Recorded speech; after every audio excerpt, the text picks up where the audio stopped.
We're going to use different lines to draw a castle. For this project, you'll just need a white piece of paper. You're going to hold it horizontal. Some of you call that the hot dog way. You're going to write your name on the back like we always do and flip it like a pancake.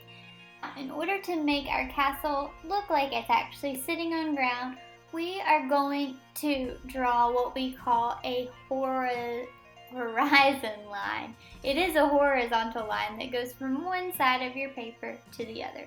It's a good starting point for our drawing. The first part of our castle is actually going to be called the gatehouse. We're going to use two vertical lines and then what I call a castle line to connect them. This is where people will enter into your castle. It's the gatehouse.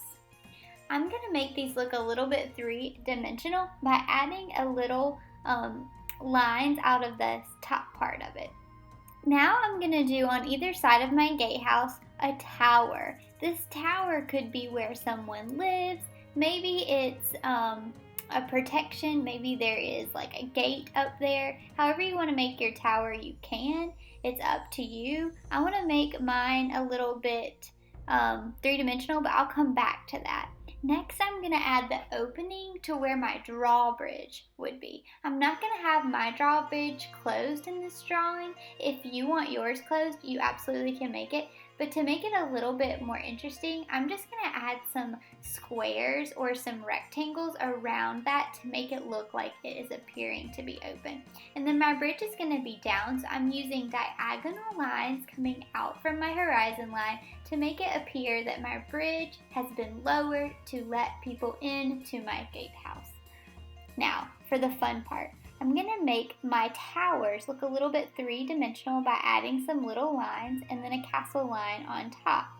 You can do this too, or you can add different lines on yours. I'm going to do the same thing to this side.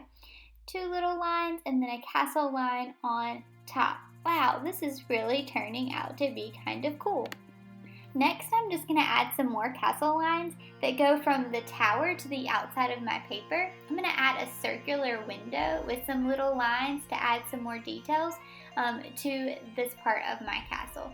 However you design your castle is the right way. Use your imagination and make it how you would want to build your castle.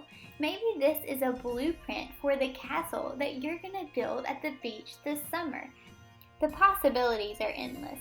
Now I'm gonna add a little flag because I always think about castles having a flag for some reason. You don't have to add a flag. If you want to add more than one flag, you can.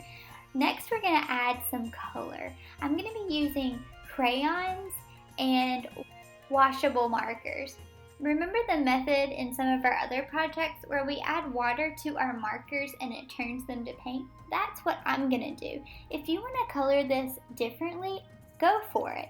As long as you're drawing a castle and you're coloring it in some way is fine with me.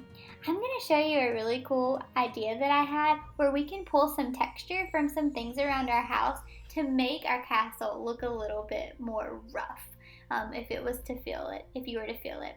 And so what I'm going to do is I'm going to get some buttons and I'm going to put them underneath my paper where I want to have that texture. And then I'm going to use the side of my crayon and I'm just going to kind of bear down, and what it's going to do is it's going to take a little print or a holograph of that button. And so I'm going to just move my paper around on top of it and it's going to make that texture come out onto my castle. And I think that looks really cool. It kind of reminds me of the seashells that I might push into my castle when I'm building it at the beach. I'm going to do the same thing to the tower on my right and add that texture there too.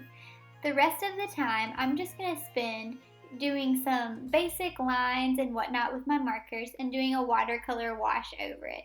So you feel free to decorate your castle however you want, but just make sure you're being creative and using your imagination.